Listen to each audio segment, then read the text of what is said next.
My name's Ed Latessa, and I am professor at the University of Cincinnati, and I'm going to kind of kick this off here this morning. The topic is essentially around quality assurance and fidelity.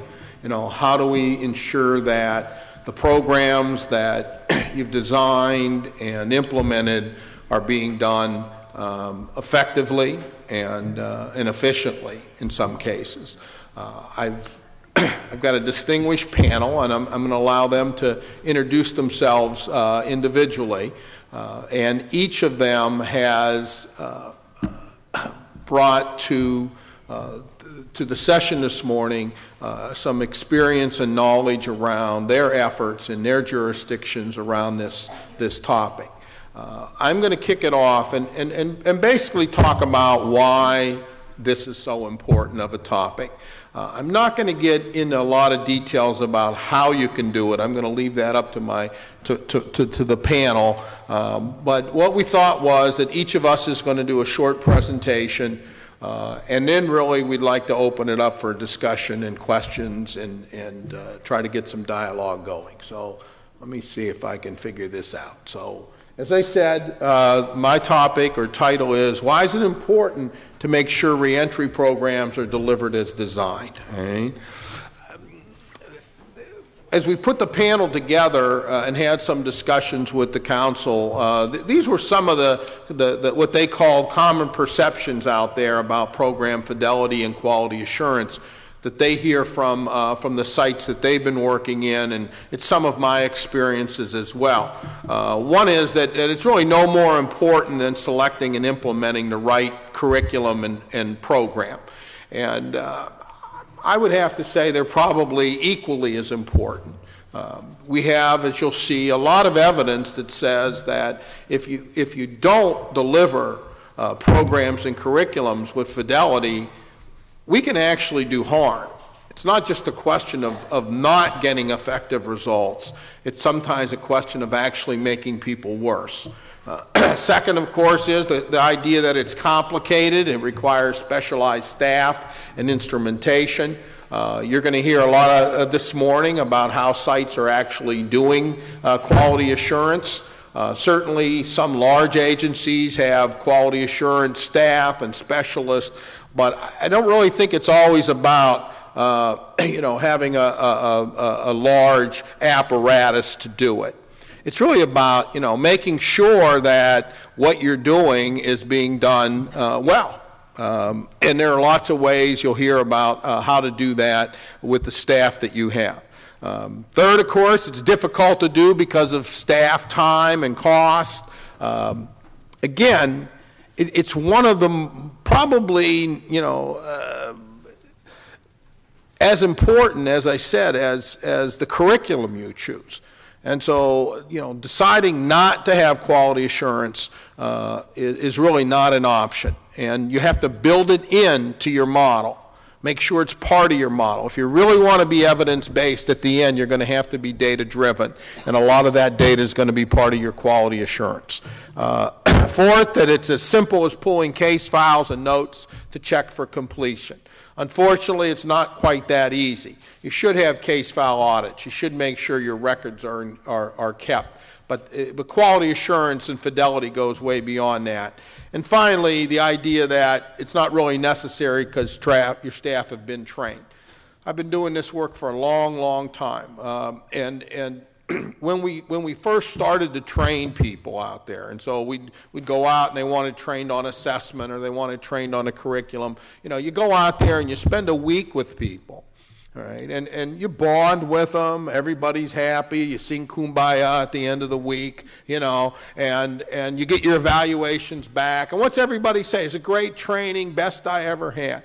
And then a couple months later, we go back and we wonder what room they were in. Right? Because what we saw was that they pick and choose the things that they liked. Okay? If it was too hard or they didn't understand it, they didn't do it.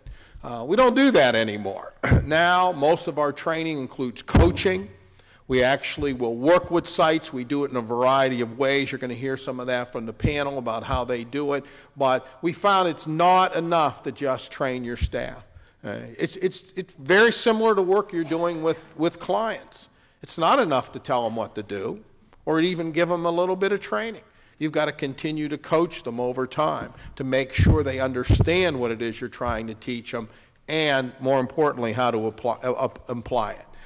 One of the lessons I've learned working with correctional programs is that doing things well makes a difference. And, you know, I can't think of too many things in life where that doesn't apply.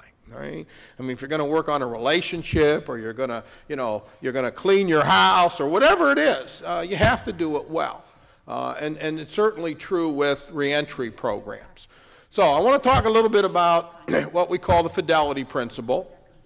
And there's several steps. One is, of course, it means having quality assurance mechanisms to ensure the programs are delivered as designed. You've put a lot of effort into writing proposals, into designing your program, hiring staff, and so it's important that you have mechanisms in place to make sure they're delivering your program. If you don't, they're delivering the last program they worked at. Right? It's also important to remember we're talking about evidence-based programs. Right? And the point I want to make is that we have mechanisms to make sure programs are being operated as designed, but they may not be effective. And I give an example here, drug education programs. They may be doing a great job of educating offenders about the harm that drugs can do to them, but they're not going to have much effect on reducing recidivism. If you think about boot camps, right?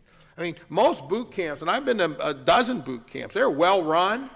They march them around with precision. They can climb the big rope. They could say yes, sir, no, sir. Right? Yet what did the study show? No effect on recidivism. Right? So just because a program's run efficiently doesn't mean it's going to be effective. And so you want to have quality assurance, but you had to make sure that that model is in fact evidence-based. Right? So why should we invest in quality assurance? Right? Well, there's a lot of evidence that it matters. Right? This is a study from Washington State looking at what are two commonly defined programs that have been found to be effective: functional family therapy and aggression replacement therapy. Right? Both showed significant reductions in recidivism, but only if competently delivered. When they were not competently delivered, these programs actually showed increases in recidivism. Mm-hmm. In Ohio, we just finished a large study looking at halfway houses and community-based correctional facilities. Right? What we saw was delivering a group poorly, a cognitive behavioral group, was less effective than not doing it at all. The highest effects were when it was done at least 4 hours a week, and at least half of the time was spent practicing and role modeling. That got the strongest effects. Domestic violence groups. Our study also showed, again, negative effects if the program had no positive attributes. In other words, doing it was worse than not doing it at all. It's only when the group was offered with at least 10 sessions, incorporated role play, staff were trained, we saw the strongest effect. So here we have common kind of interventions that we see all over, COG, domestic violence groups, and we need negative effects. Your staff have to have competencies and skills. Okay? Again, another study that shows control group and the effects when the staff are considered not competent or marginally competent, we see increases in effect sizes. It's only when the staff are rated as competent and highly competent that we saw reductions in recidivism. Okay? It's not enough to say, well, they're experienced. They've been trained on the curriculum. You have to make sure, and this means you have to observe groups, you have to give feedback, you have to develop the mechanisms to do that. From meta-analysis, we see the blue bars represent the strongest effect sizes on recidivism. The red bars represent if you don't have those attributes. So having a model, much more effective than not having a model. Training your staff, right? much more effective. Supervising your workers, heaven forbid, shows much stronger effects. Having manualized treatment. You know, we talk about manualized treatment a lot, and the reason, it's not that, you know, the people can't design effective interventions without manuals, but manuals give you the ability to monitor that program. You know, when we go out and look at a program's being delivered, we want to know, are they following the manual? Are their objectives for what they're trying to teach that offender? Are they practicing those skills with them? That's rarely done when there isn't manualized treatment. Monitoring change, making sure the dosage is sufficient. Okay? We've got to move away from one-size-fits-all programs. And finally, having people evaluate your programs dramatically increases your effect sizes. And again, I know that people think, well, I can't afford evaluation, it costs too much. There are ways to do it without costing a lot of money. Almost everyone lives within 30 or 40 miles of a college or a university. You need to hook up with those folks. See if they want to help you. You have something to offer them. You have data. You have jobs for their students. And so getting them involved to put another set of eyes on what you're doing can, as you see from meta-analysis, can dramatically increase effects. A couple different studies we've done. In Ohio, we looked at 14,000 youth, 349 programs. These included residential programs and community-based programs. Many of these kids were reentering from institutions. Regardless of the risk level of the youth, at every risk level, the white bars represent the highest quality programs. The orange bars represent the poor quality programs. You can see at every risk level, we saw reductions in recidivism when the programs were well designed and well implemented. When we looked at residential facilities compared to kids that came out of institutions, again, we see poor quality programs actually increased recidivism 17%. High quality programs reduced recidivism. That's almost a 30% swing in recidivism. Okay? When we compared the residential facilities to community-based facilities, again, 11% negative effect if they were poor quality, 14% positive effect if they were high quality. Okay? For adults, we looked at non-residential programs, 14,000 offenders, 66 programs. It includes almost everything we do with offenders in the community. Day reporting centers, supervision, electronic monitoring, everything that was done in the community was included in the study. And what did we find? Those programs that scored poorly on quality integrity increased recidivism on average 15%.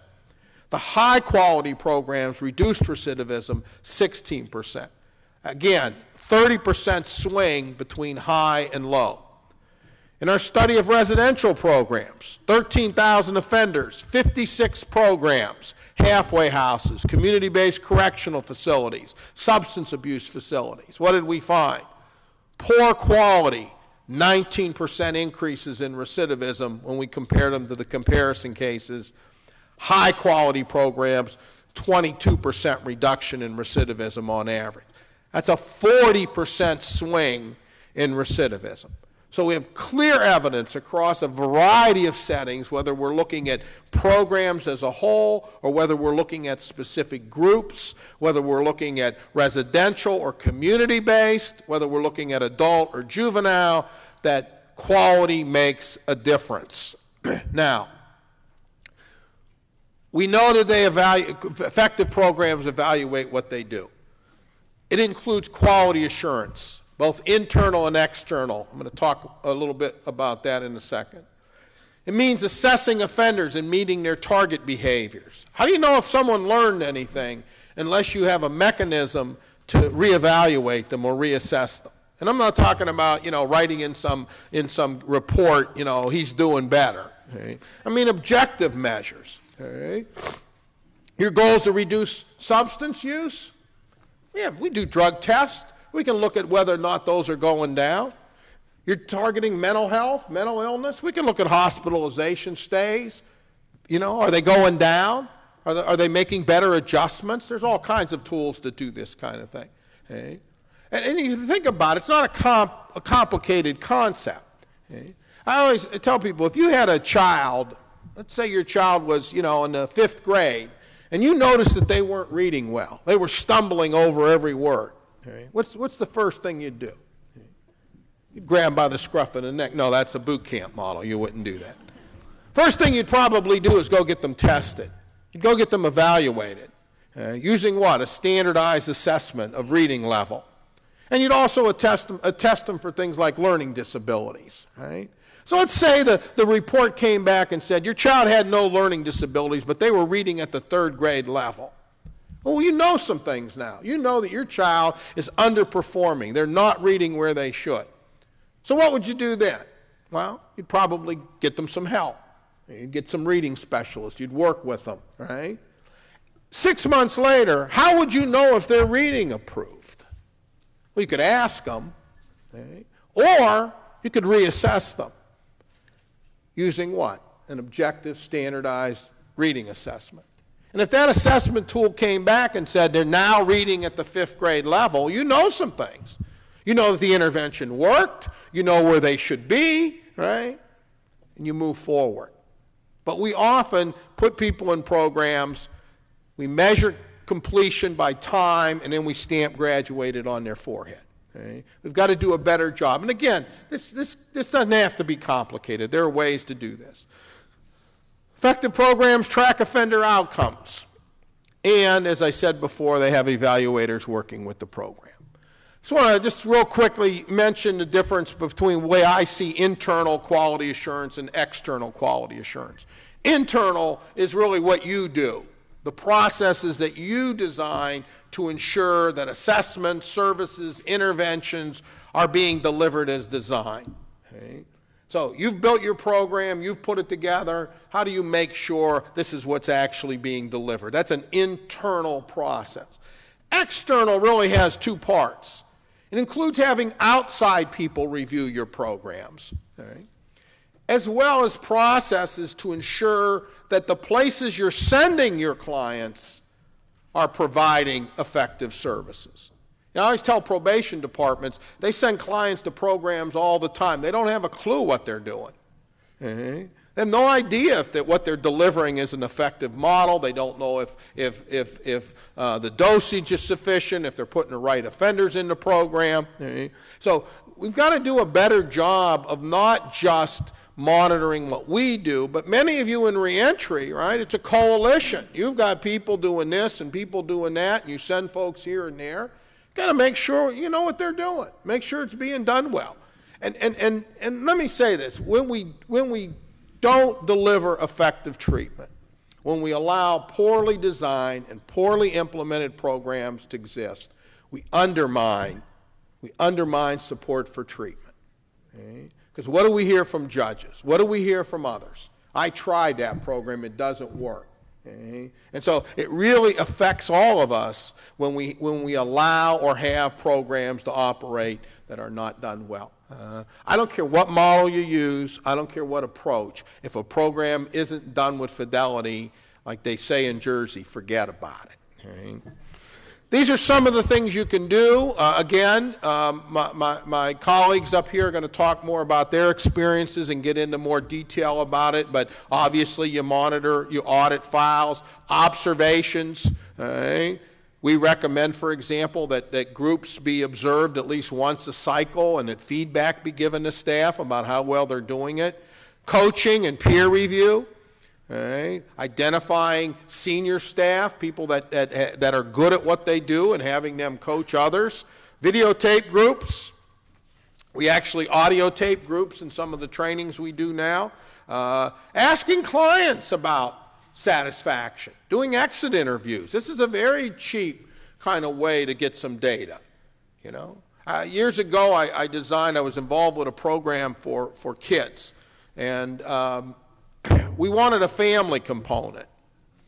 And, of course, we couldn't get mainly single mothers, we couldn't get them to show up. You know, we had this program and this group on Thursday at 4 o'clock or something, and none of them would show up.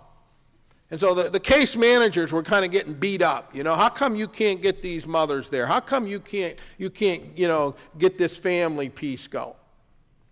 And so I did some focus groups with some of these mothers. Right? We brought them in and asked them, you know, tell us about the program and how you like it and your kids learning anything. And one of the mothers stood up and she said, you know, you got this family group on Thursday at 4. She says, I can't get there Thursday at 4. You know, my kids come home, they're hungry, I got to feed them, I come home from work, I'm tired, you need to figure something else out. And I thought to myself, here's all these smart guys sitting around, and we couldn't figure that out, right?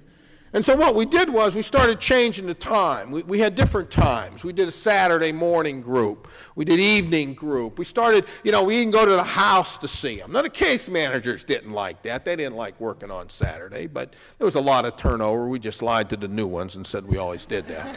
Right? But the point is, we got one little piece of information that helped us improve our program delivery. Just that one little piece, just by asking them. All right? So don't be afraid to ask them, you know, especially if you're sending people, if you're referring clients to programs, ask them, were people there when you showed up? Did the sessions go the whole time? You know, if you want to find out, you know, just as we as consumers, we make decisions all the time. Some store doesn't treat us well, we either complain or we quit going to that store. They don't have the luxury of that many times. So we need to do a better job of that. Clinical supervision. We found that consistently. If you're delivering substance abuse treatment or mental health services, you need to have clinical supervision available. And of course, outside reviews can include audits of programs, site visits, and certification processes, okay, to make sure the program is in fact meeting some accepted standards in the field. Okay. So, couple things. Quality matters. We can measure it, and it can be improved. And it's one of those principles that doesn't go away. It's kind of always with us. You know, if you put a good assessment process in place, you know, you have a process to distinguish risk. It kind of manages itself. But quality assurance never leaves. It's a constant battle, all right? And I've never seen a perfect program yet. I probably never will. But it doesn't mean we can't keep striving to do a better job of what we do. So with that, I'm going to end and turn it over to my colleagues. They're really going to, you know, teach you the things you need to know. And then, as I said, we'll open it up for questions. Well, good morning. My name is Cindy Booth. I'm the Administrator of Transition and Release for the Oregon Department of Corrections. And spend a few minutes with you today talking about evidence-based programs and the importance of evaluation. Okay. As Dr. Latessa alluded to earlier today, research indicates that correctional treatment programs can reduce recidivism. It's important that the programs be evidence-based. In Oregon, we are really striving to do the right thing by doing evaluations and ensuring that evidence-based programs are those that we employ. To the degree that Oregon has a state law that requires the Department of Corrections fund evidence-based programs, and that the services that are provided both in the institutions and by those community corrections agencies that contract for services, evaluations support that the programs are indeed evidence-based and designed to reduce recidivism. But more importantly, we believe that we have an obligation to both offenders and citizens to provide evidence-based programs, to be working toward the reduction of recidivism and future crime. We believe that people can change, and so we assess their criminal risks and needs, and we attempt to target interventions to those who are most likely to reoffend and not drop things. We strive to implement programs that use principles of effective intervention, ensure that they're implemented with fidelity, and that staff are well-trained and competent in program delivery. We monitor the quality and effectiveness and delivery of staff delivery methods through supervision and oversight processes. Article by Dr. Latessa, Cullen, and Gendreau from 2002, 4 main points that we target. Failure to use effective treatment models is another failure of correctional programs, and a failure to evaluate what we do. And we've learned some hard lessons over the years in Oregon that failure to evaluate programs and truly know the outcome of offenders going through those programs, we've paid a significant price, and it's not something we wish to repeat.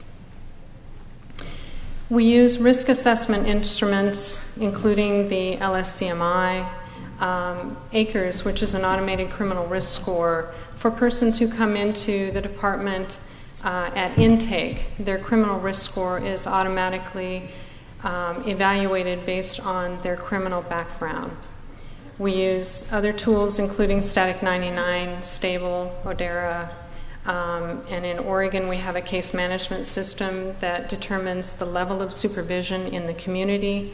And we're moving to something called the Public Safety Checklist, which will actually assist district attorneys and judges in determining the level, the risk to reoffend level of persons coming before them in the court.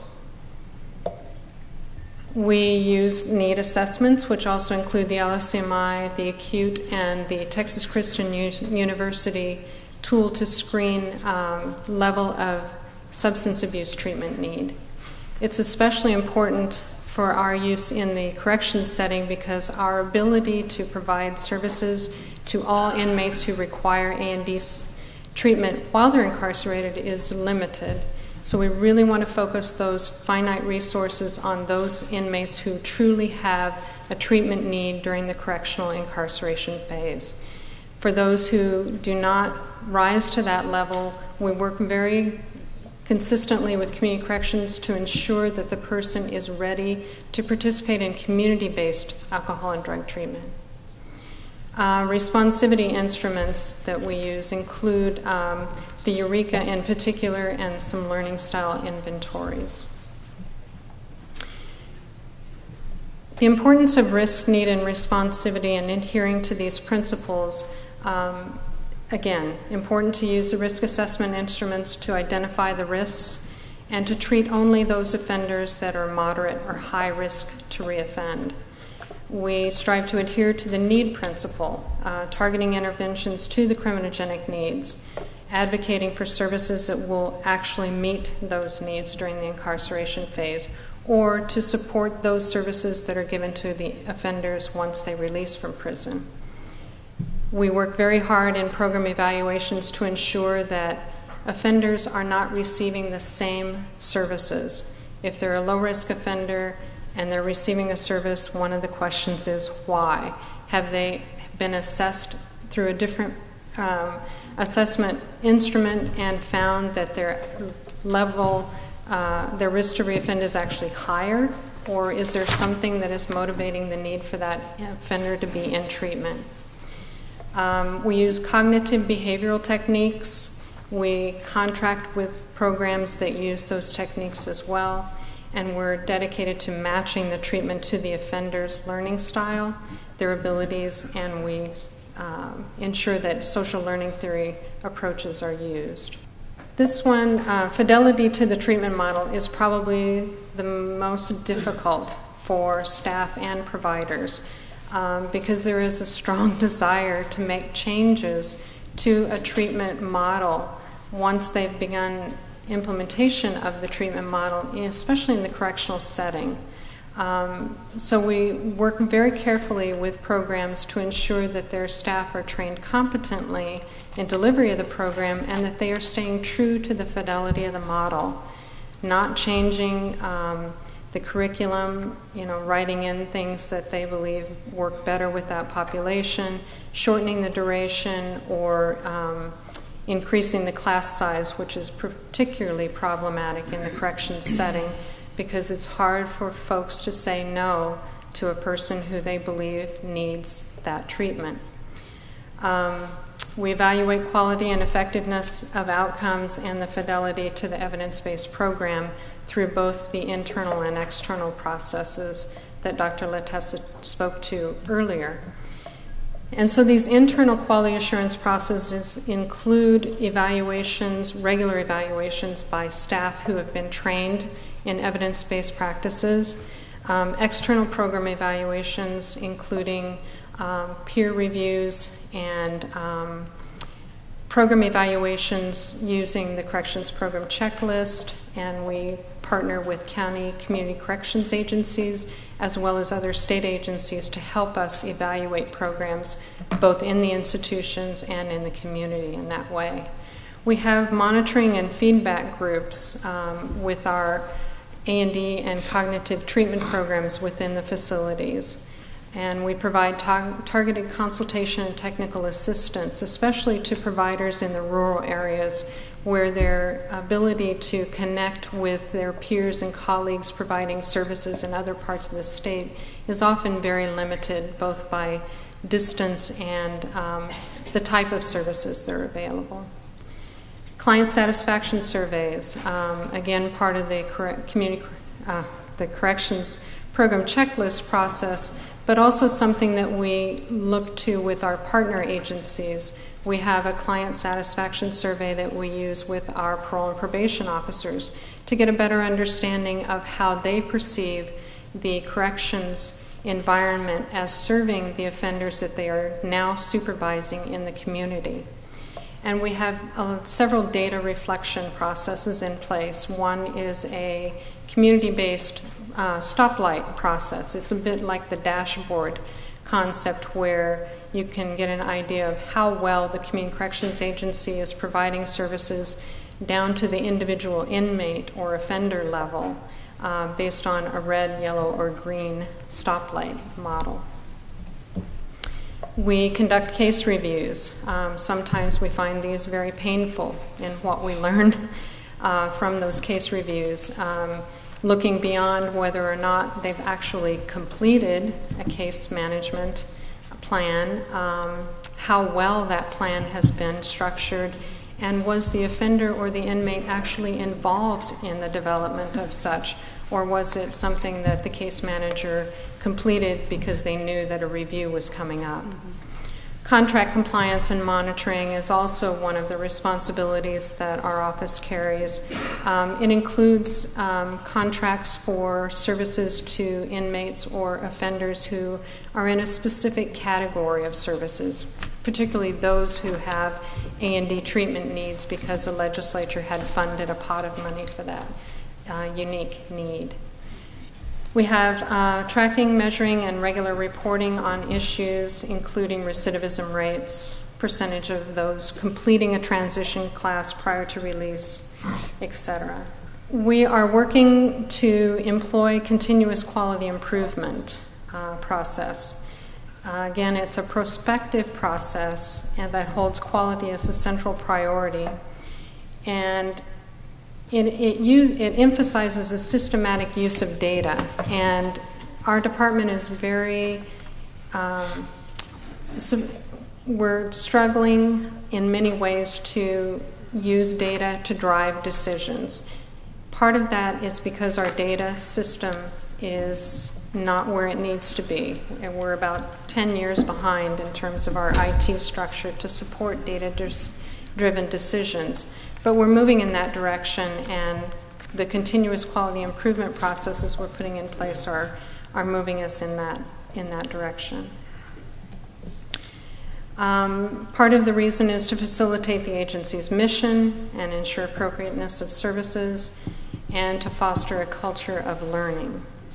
We have engaged our partners and stakeholders through a number of initiatives. The correctional case management process is a process to ensure that case management, a case plan, actually follows a person from probation through the correctional setting to release and through their post-prison supervision. So it's one plan for one individual throughout their correctional experience. We've, in 2007, the Governor's Reentry Council was convened, And there are a number of issue-specific work groups that are actually doing amazing work around employment and education, housing, and continuity of care. And that's continuity of health care, including physical and mental health, down to the point of dental health, because that's a huge issue for many inmates coming out of prison. This effort has spawned a number of local or county-based reentry councils as well. So they're taking some of the state-level initiatives and moving them down to the operational level at the county. We have a transition and reentry network and local public safety coordinating councils that are very involved in having a single conversation about what's best for the corrections efforts within Oregon. I wanted to highlight, with regard to fidelity to the treatment model, information shared by Kimberly Sperber in some training that she gave in Oregon in 2008. Fidelity to the treatment model is related to successful outcomes, and poor fidelity can lead to null effects or even increased recidivism, as Dr. Latessa spoke to earlier. Fidelity can be measured and monitored, and it cannot be assumed. So, as I mentioned, in Oregon, we're striving to do the right thing, to implement evidence-based programs. We don't believe it's hard. It just takes time, and it takes a committed effort. Given what we know, that staff need the necessary tools, we need to train them and show them how to effectively use the tools, and we need to support them in that endeavor. We found that many of the tools we're able to use are low cost or no cost, and they've been designed to be easily used by our corrections professionals. So it dispels some of the myths that it requires, a master's or a doctorate degree to actually implement or use those tools. Thank you. Good morning. I'm Risa Hanneberg. I'm the Criminal Justice Coordinator for Johnson County, Kansas, and I'm going to start off. I have also with me this morning Katie Myers with our Johnson County Reentry Project. Sean will expect this. For those of you who do not know where Johnson County, Kansas is, we're about 20 miles east of Lawrence, home of the KU Jayhawks. So maybe that can help you place this in your mind. We are a part of metropolitan Kansas City, Missouri, Kansas City, Kansas area. And although we are a rather suburban, not very diverse county of the metropolitan area, we do, within that zone, share the opportunity to commit crime. And so we have a lot of folks from all over the metropolitan area who like to commit crime in Johnson County. And so the population that we work with out of our jail, in fact, they like our county because we have a lot of nice cars and houses and stuff to break into. So, and we have a great mall. I just like all that kind of stuff. So anyway, when you look at our jail population, it's pretty spread out as far as where the offenders are coming from. And we are a jail-based reentry program, so that might be a little different from those of you who are working out of state prisons. So anyway, that's kind of Johnson County. And I also wanted to spend just a few minutes before we really get into talking about evidence-based practices, talk about my job just a little. I'm the Criminal Justice Coordinator, and our county created this position in 2008. And when Dr. Latessa spoke about you can't just train somebody once and they will, have it and keep it and practice it, it's kind of my job to try to make sure all of our main players are on the same page at the same time. And it's, it is a full-time job. And so, you hear all these stories about what happened in court, and this guy, didn't get probation, he got jail, and you're like, why? And, so then you got to go back and, start all over again with the probation officers, the prosecutor, the judges, and so forth. It's just, it's really, really hard to keep all of this. It's always, well, this case was different, or, this guy really had attitude, or, all those kinds of things that I think really make it easy for people to fall off the program. So we're very fortunate in our county that our main champion of all is our sheriff, Frank Denning, and we have some of his folks here today with us, and also our reentry staff. So really on board, and it's just really great to have that support coming straight from the jail and that facility, and really trying to make this program work for us. So Katie and I are going to mainly address these four kind of our pillars of maintaining fidelity to evidence-based practices, our use of risk assessment tool, our use of cognitive behavioral approaches, data collection, and program evaluation. And I'm going to primarily talk about the first bullet before I turn it over to Katie. In Johnson County, as well as now here recently statewide in Kansas, the prescribed tool for risk assessment is the LSI-R. And fortunately, in Johnson County, we were asked to pilot this starting in 2003. So we have a long, fairly long, what we think, history of developing some expertise, if you will, with the LSI-R. And for those of you, many of you probably maybe use the LSI-R. I don't want to go into any great detail on the tool itself, but as you may know, it helps you measure in 10 different domains and gives you a scoring system to determine your risk, and it's done through an interview process. So that is really, if you will, kind of our foundation, and we have used that as a guide for us, as not only we have determined our target population and the folks that we're working with in the program, but even our program design. So I'm going to spend a little bit of time stressing, I think everybody will, if you picked a risk predictor tool, maybe they'll say it's really important you have it validated, and I just really wanted to stress that for you today. We have had ours validated and normed twice, 2005 and 2009, and when I was going back and looking at this, I made a mental note. It's time for us to probably revalidate our how the LSI-R is working for us. I mean, in our population that we work with, we have very strong correlation rates as far as that, yes, this tool is pretty much telling us who is going to reoffend. Going back again, that's a lot of work with judges and prosecutors. Do you understand that this person that you just sentenced to jail had this really, really low risk to reoffend? And is that really how you wanted to use that, valuable jail bed or not? That, or was there some other form of way of responding? Luckily, one of the things we worked out in our jurisdiction, and I highly encourage this if you can do that, is we got all of our judges to agree to automatically default order everybody that is serving sentence into our reentry program. So we do not have to go back into court and make that case again as they're approaching the end of serving their sentence, and then can they then be reconsidered for reentry. So that has worked well for us. As I said, we use the LSI-R to assist us in, first of all, designating who our target population is. As all you know, when you wrote your grant, you had to have all that pretty well defined.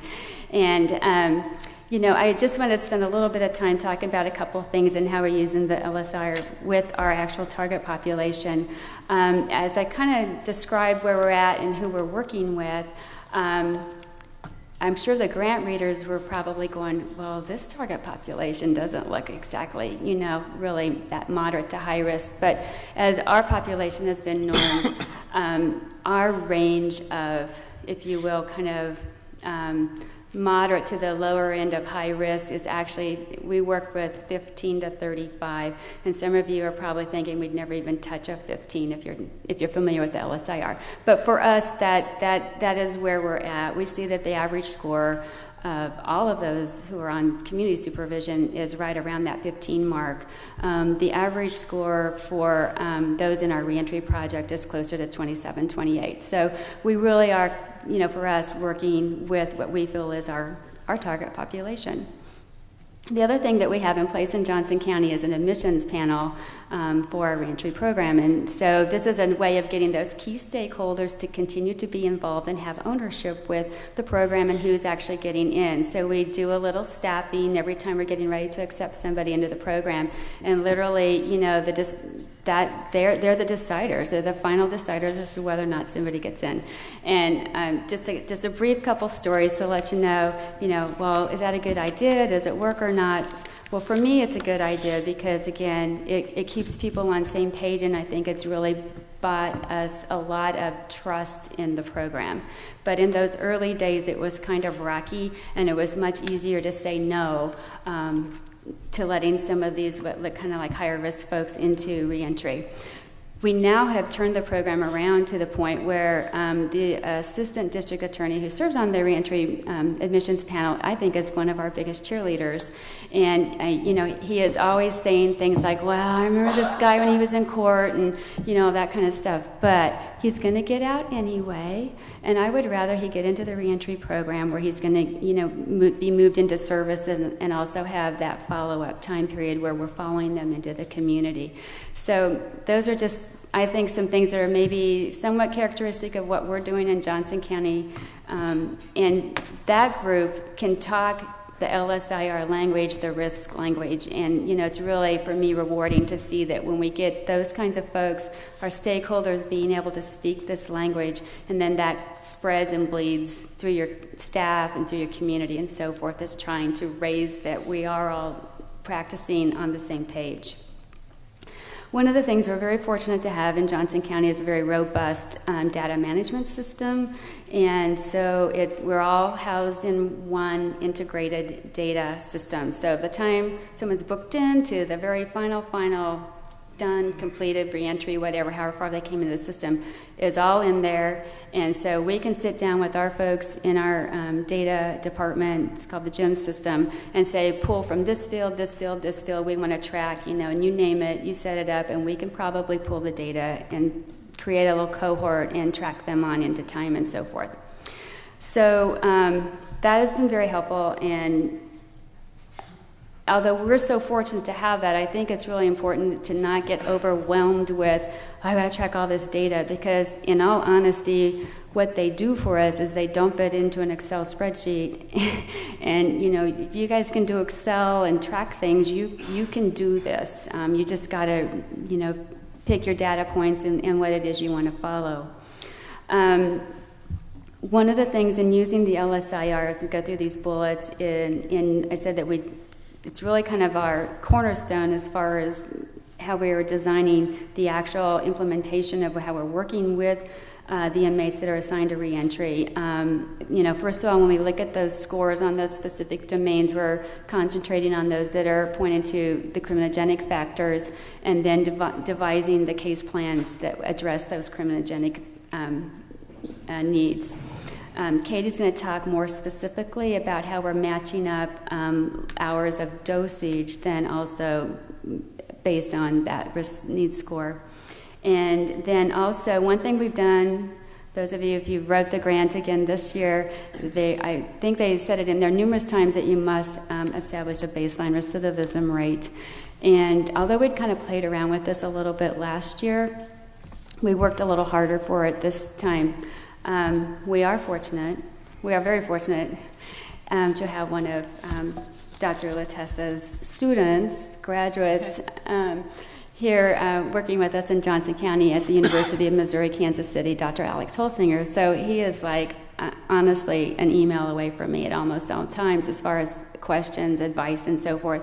So he worked with us on looking at our LSI-R scores, and if we looked at just our jail population and everybody who was getting out, we saw that we had a 60% return rate, a rebooking rate. But we really wanted to say, but that's not really who is coming into reentry. We wanted to match it closer, that it was apples to apples going on there. So we went a little deeper, and we only looked at those who had, were getting out of the jail after having served a sentence. And also we then refined it to our target area of LSI-R scores. So The thing about that is the farther you drill down, the lower your numbers got, and that's why it's really nice to have an evaluator working with you, because he didn't feel that that was a strong enough number to work with. But we did agree upon a number as far as our recidivism rate, and it got down into that 45% range when we looked at the various factors. And I really just give you that example because whether you're using the LSI-R or whatever tool you are using, so you can see how you can follow it all the way through your program and keep those scores in your decision making and when you're pulling your data to make sure that you really were comparing somebody at that higher risk level and comparing to somebody at the lower risk level who's probably not going to come back to jail no matter what was going to happen anyway. So those are just some of those examples on using that risk score. And I'm going to turn over to Katie, and she's going to follow through with the other points.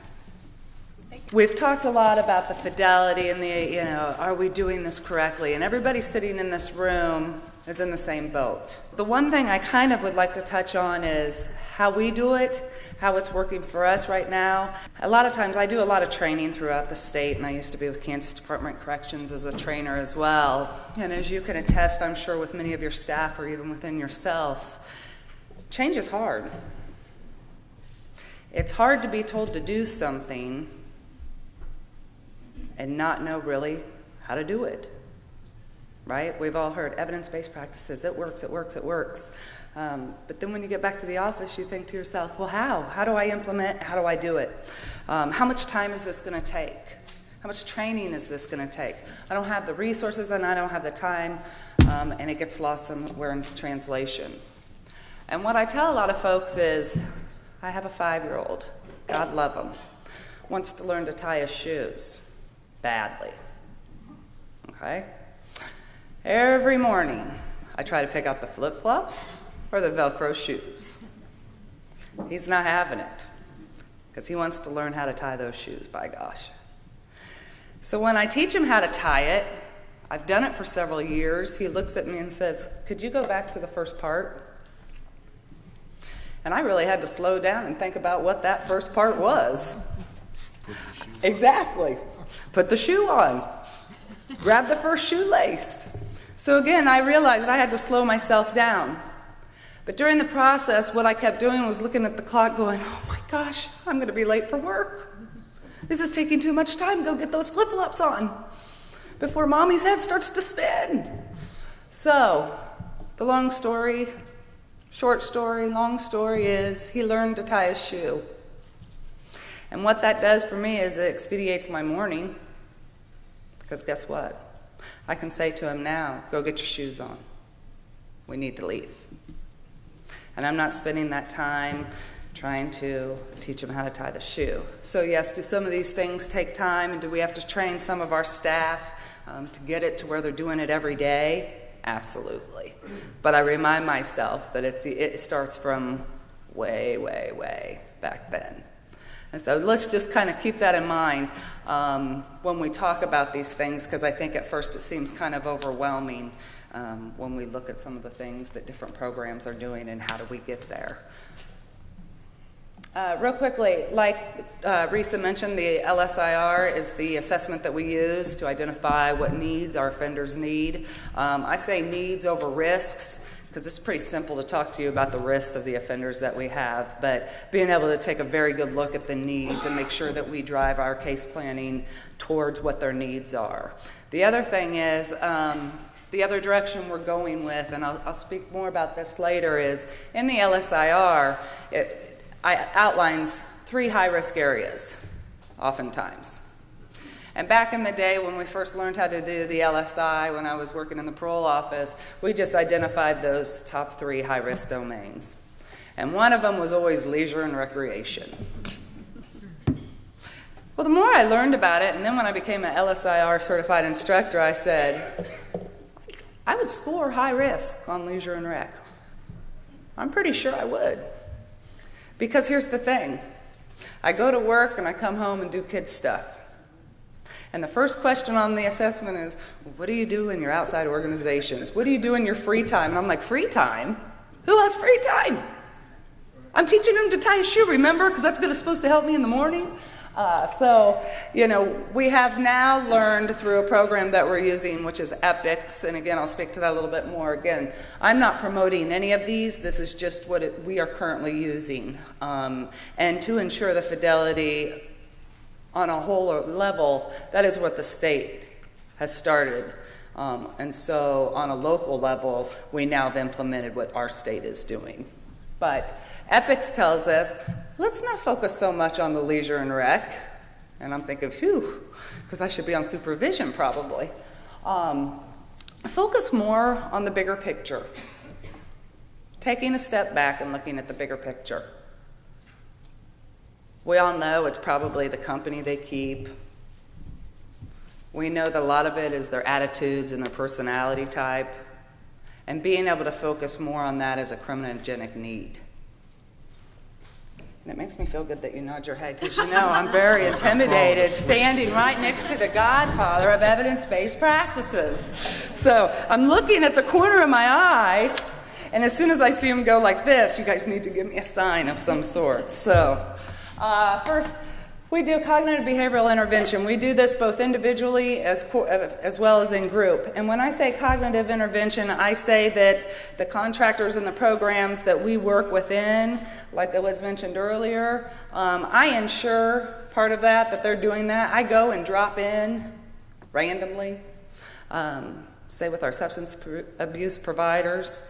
I invite myself to sit in group as long as I ask the offenders, since it is their group, if they mind that I sit in. I have conversations with the individual counselors that we utilize. Our program is not afraid to withdraw if their ideals are not the same as ours. Because as we all know, many people say they're doing it, and they're not. And coming from the drug court family too, I knew that was really important. And again, talking to the offenders, hey, what'd you guys talk about? What group look like? Because as you all know, they can sing, sing, sing, and not even realize how much information they're giving you. So we do that. We also do group settings in our first phase, which is when the offender's in the detention center.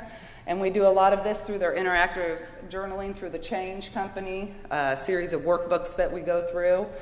We also address the anger management. We have dual diagnosis classes and, like I said, substance abuse recovery classes. Also working on a lot of our domestic violence. We're seeing a curve in that too. So batters type intervention looks a lot different than anger management. So just a couple of things that we're doing on the group level. One-on-one, again, we have trained our staff.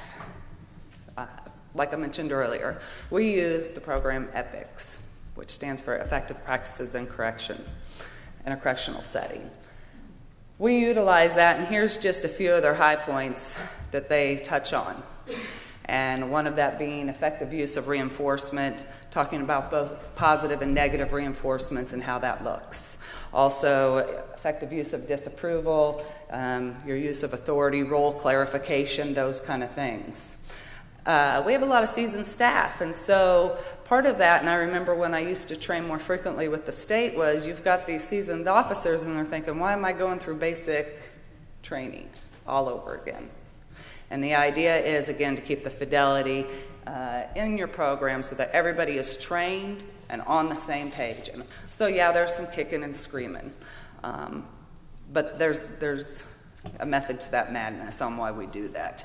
So again, keeping cognitive intervention one-on-one, it's now to the point where our staff are all trained in cognitive services so that they can have those one-on-one interventions even when they're doing an atypical office appointment or when they're transporting an offender somewhere.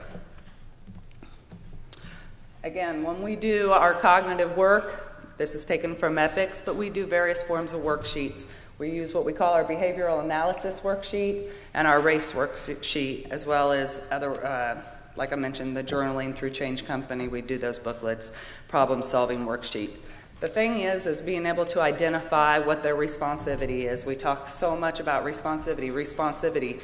I remember as a trainer, I was like, please don't make me say that word again, because I can look out in the crowd and it's like nails on a chalkboard. But it really is meeting the offender where they're at. And are we able to identify where are they at, and are we using the services that we have to better help them hopefully cut down their risk? And the reason I say that is touching on the RACE form is, how many remember back in the day when an offender would be placed on supervision and the judge would say, you're absolutely not able to have any contact with anybody else on supervision? Okay. Meet in the office. Exactly. Yeah. That used to make me just, even back then I thought, that sounds so crazy. Because who lives in the neighborhoods? Who's their family? Who are we sending them to treatment with?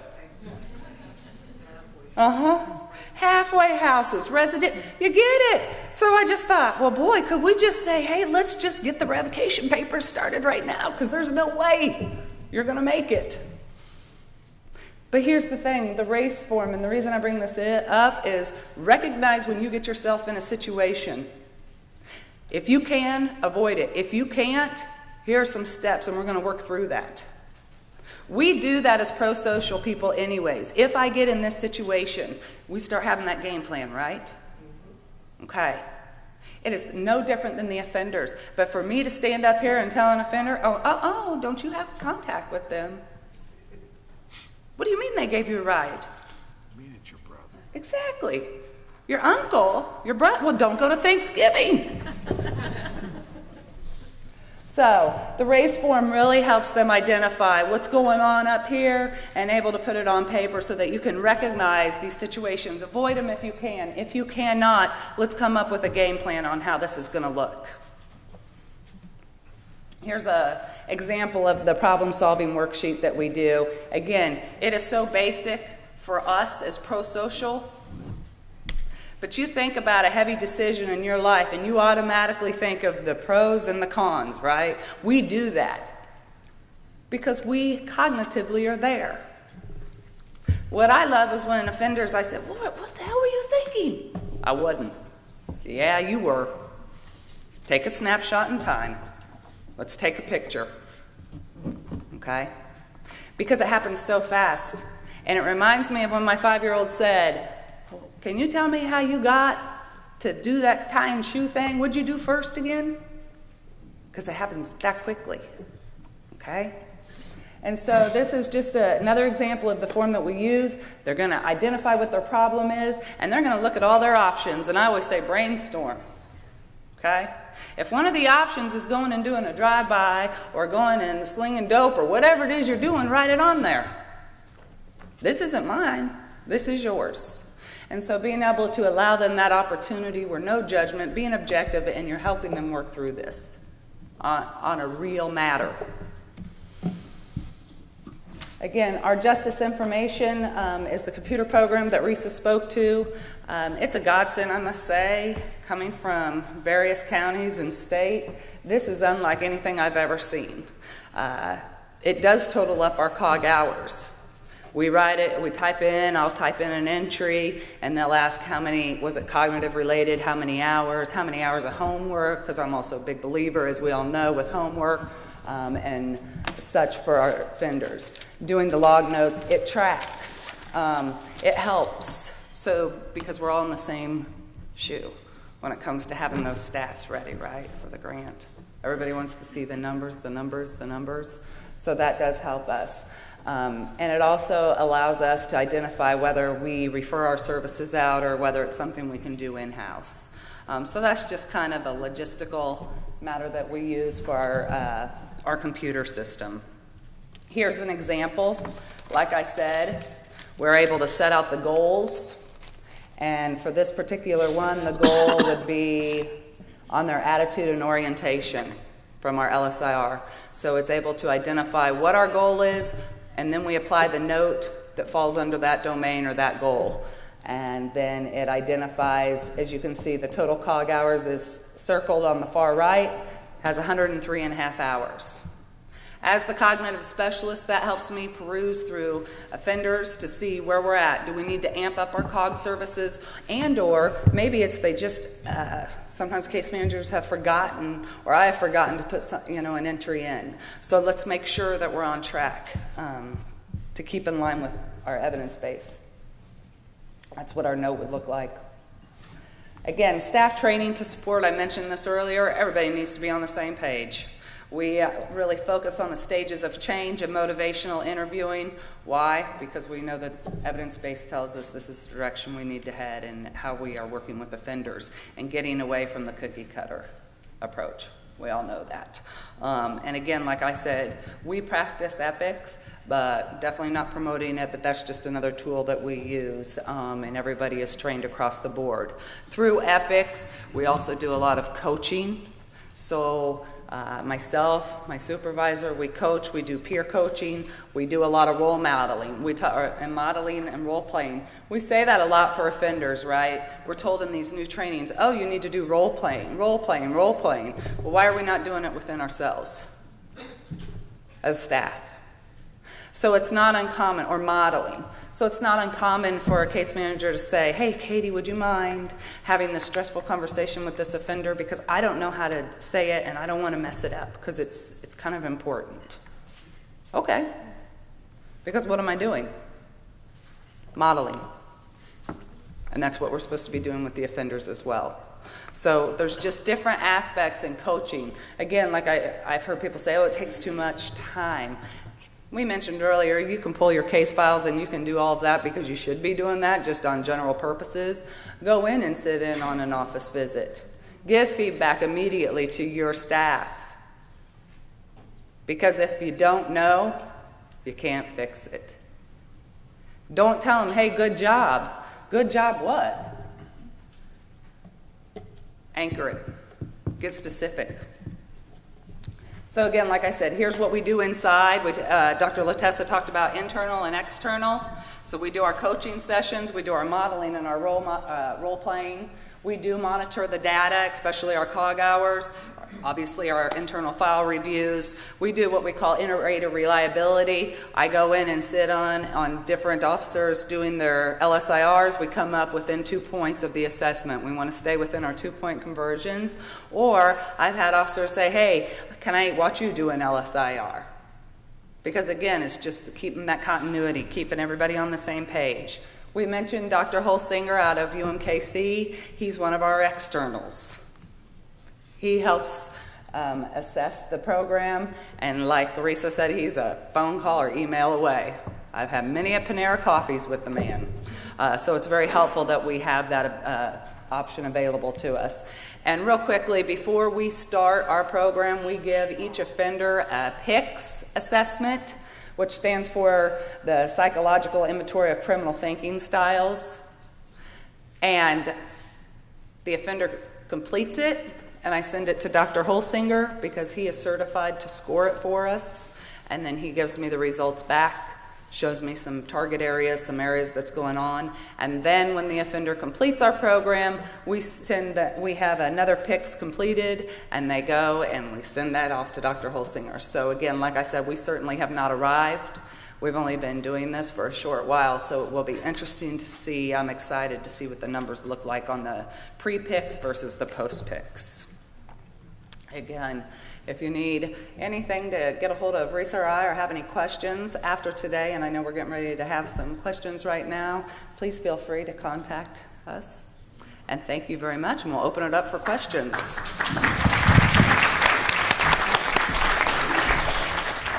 We're going to open up for questions, but before I forget, I wanted to mention that Johnson County has brought some CDs that of their programs, and so they are free, and they're free or they're $1 a piece? No, they're free.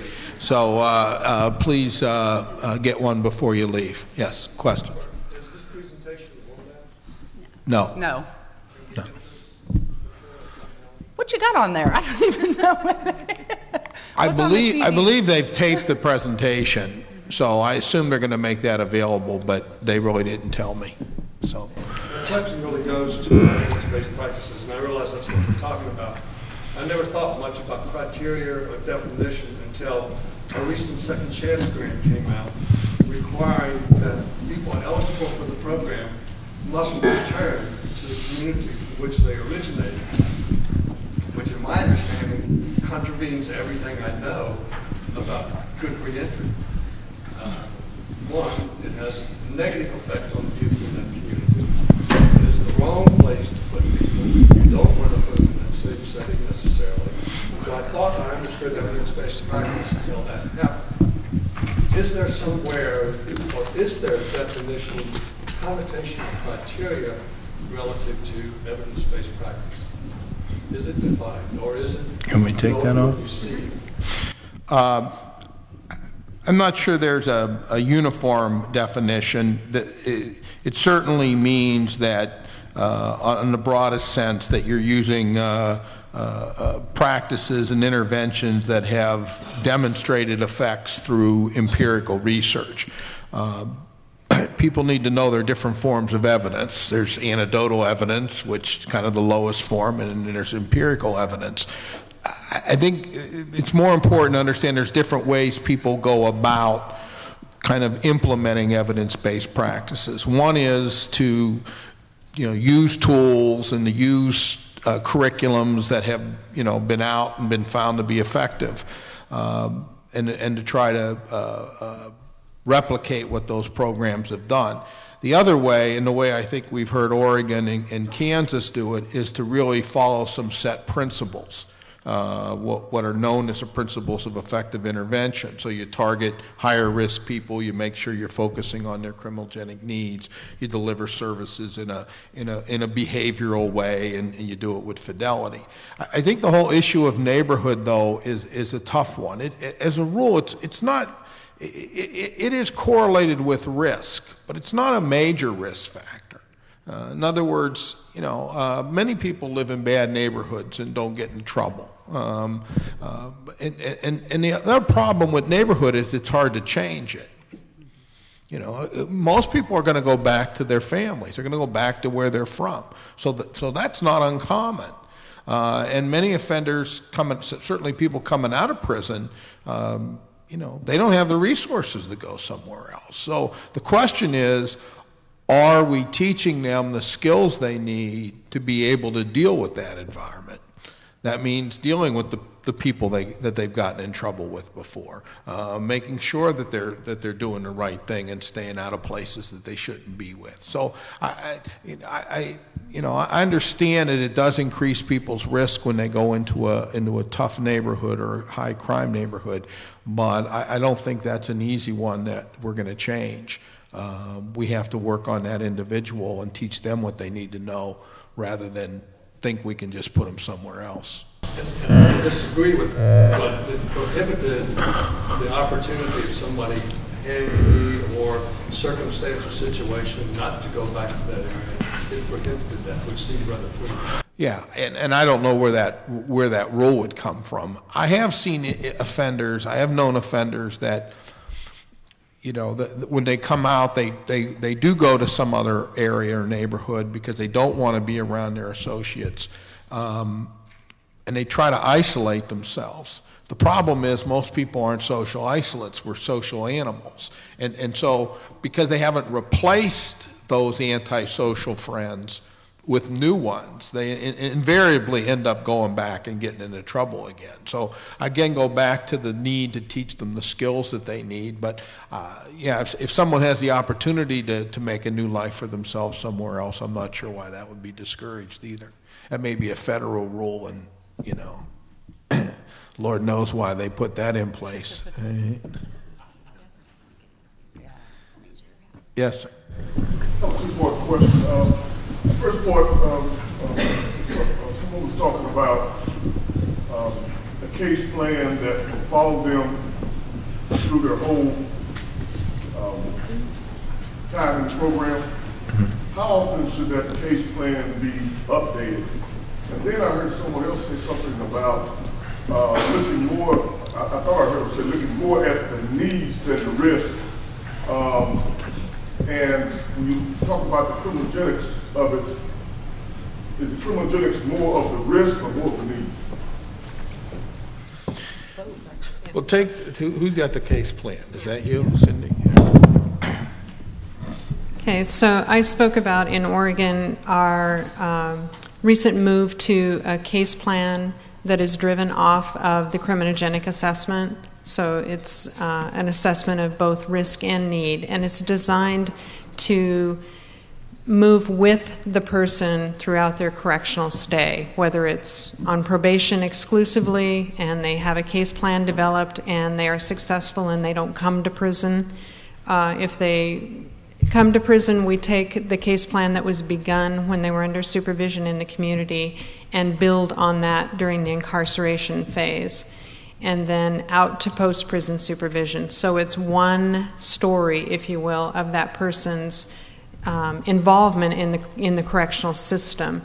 And it's designed so that we don't repeat errors, and also so that we build on the person's strengths as identified by what we learn from the criminogenic risk, which is more of a mathematical equation, if you will, and then the person's needs and what we're able to provide at various points in their correctional stay to help meet and address those needs that usually are driving their criminal behavior. So the cognitive behavioral treatment that we can offer, the substance abuse treatment, if we can offer that, or readying them to participate in those in the community, or what that case plan is moving the person toward. Here's another way to think about it. There are two types of risk factors. There's static risk factors and there's dynamic risk factors. Static are things you can't change. I can't change your criminal history. I can't change the fact your father was in prison. Those are things that I can't change, but they may be related to risk. Dynamic ones, which we call criminogenic, are those areas that are also related to risk, but that we can change. Who you hang around with, you're drinking too much, you're using drugs, you don't have a job. Those are dynamic risk. People have lots of needs. Some needs aren't criminogenic. All right, so in other words, they have nothing to do with criminal behavior. You know, good medical care, for example. Everybody should have it. It has nothing to do with whether you're criminal or not. If you drink too much, though, that could be related to your criminal behavior. There's two types of dynamic needs. There's acute ones and there's stable ones. Acute ones are things you can change quickly, like getting a job. You can get somebody a job, maybe they get a job the next day. That changes very quickly. Other ones, like attitudes and values, beliefs, who you hang around with, impulsivity, those are more stable dynamic risk factors. So they take longer to change.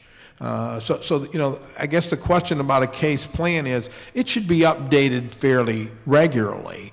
But if we're talking about reassessing someone, we shouldn't really expect to see overnight changes in people, you know, because of those stable dynamic factors. They take longer to work on, and so I think that's why the dosage issue is so important. I think that's why you know we don't see real quick changes in reassessment scores because it takes a while to change it. You know, as Kate said, it's not easy to change behavior. You know, if you think it is, try to change your own. You know, I mean, it's hard, and so but I think understanding the nature of risk factors helps us understand assessment and understands behavior, understands reassessment, you know, and really that should be driving kind of, you know, what you start to do. It starts with that assessment, and from there you build your case plan and you monitor and see if they're doing well, and you give them higher dosages, and some people don't need as much, and you start, before you know it, you're all out of business. You don't need to worry about that. Any other questions? Yes. I hear that you guys talk about training. Do you guys talk about self-care and how to help the staff? Because you hear all these stories and everything that's going on with folks that are coming back home. So what do you do to support your staff that they're taking care of themselves? Absolutely. That's a great question. Twofold here. There is a program called Desert Waters out of Colorado. And I just went blank on her name, but I will think of it in a minute. And she deals with what she calls secondary post-traumatic stress disorder in corrections personnel. And so she's put a lot of work into it over the years. And I think her last name is Tutorial something like that. I will get that, though, before we leave. And the second part of that is, I don't know if you provide, we have at our agency what we call EAP, Employee Assistant Program. So, of course, that's always available to them. It's also important to have those debriefing frequently, even if they're just debriefing lightheartedly in somebody else's office. Especially working, like you said, in this field, we all have a very pretty crass and cynical sense of humor. That's, I think, a coping mechanism that we use. But being sure that that's always available and that they know that that is always available, and doing those check-ins, it's kind of what I've seen over the years that we do in our agency. Yeah.